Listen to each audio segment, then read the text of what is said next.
अपने तेज तर्रार सांसद गौरव गोगोई को लोकसभा सदन में पार्टी का उपनेता नियुक्त किया है।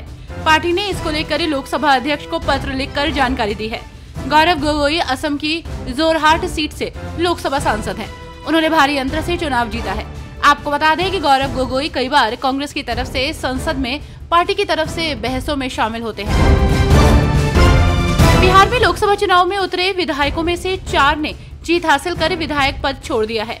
ऐसे में उनके इस्तीफे के बाद से ये सीटें खाली हो गई हैं। इसी क्रम में 4 सीटों पर उपचुनाव होना है, लेकिन भाजपा ने उपचुनाव की घोषणा से पहले ही 2 सीटों पर तैयारियां शुरू कर दी हैं। बाकी 2 सीटों पर जदयू और हम चुनाव लड़ेंगे। सुप्रीम कोर्ट ने हाल ही में अपने एक फैसले में मुस्लिम तलाकशुदा महिलाओं को भी गुजारा भत्ता देने की बात कही थी।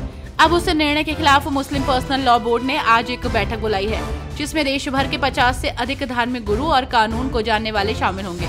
वहीं बोर्ड से जुड़े लोगों ने बताया कि इस बैठक में तय किया जाएगा कि सर्वोच्च न्यायालय के फैसले के विरोध में क्या रणनीति अपनानी है।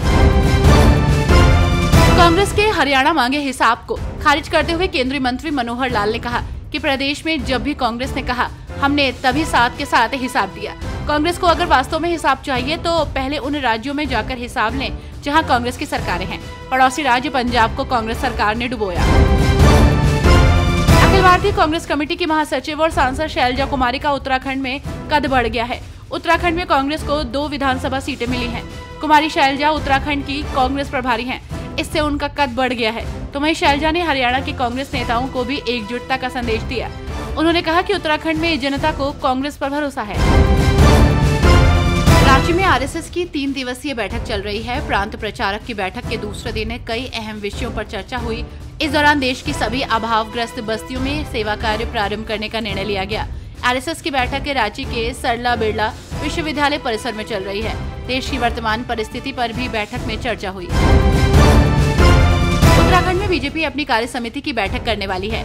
ये कार्यक्रम लोकसभा चुनाव में मिली जीत को लेकर होगा। यहाँ लोकसभा चुनाव में काम करने वाले कार्यकर्ताओं को सम्मानित किया जाएगा। इस कार्यक्रम में प्रदेश भर से 1350 कार्यकर्ता शामिल होंगे। भारतीय जनता मोर्चा के नेता और विधायक सरयू राय की पार्टी झारखंड विधानसभा चुनाव जेडीयू के साथ मिलकर लड़ने की तैयारी कर रही है। इसको लेकर दोनों पार्टियों के बीच सहमति बन गई है। ये जानकारी सरयू राय ने खुद सोशल मीडिया पर दी है। झारखंड में इसी साल के अंत में विधानसभा चुनाव होने वाले हैं। सरयू राय ने इससे पहले सीएम हेमंत सोरेन और उनकी पत्नी कल्पना सोरेन से भी मुलाकात की थी। महाराष्ट्र में विधान परिषद की 11 सीटों को लेकर हुए चुनाव में क्रॉस वोटिंग की बात सामने आई है। इस मामले में शिवसेना यूबीटी के सांसद संजय राउत ने कहा कि क्रॉस वोटिंग कोई नई बात नहीं है। कांग्रेस पार्टी को इस बारे में पहले से अंदाजा था।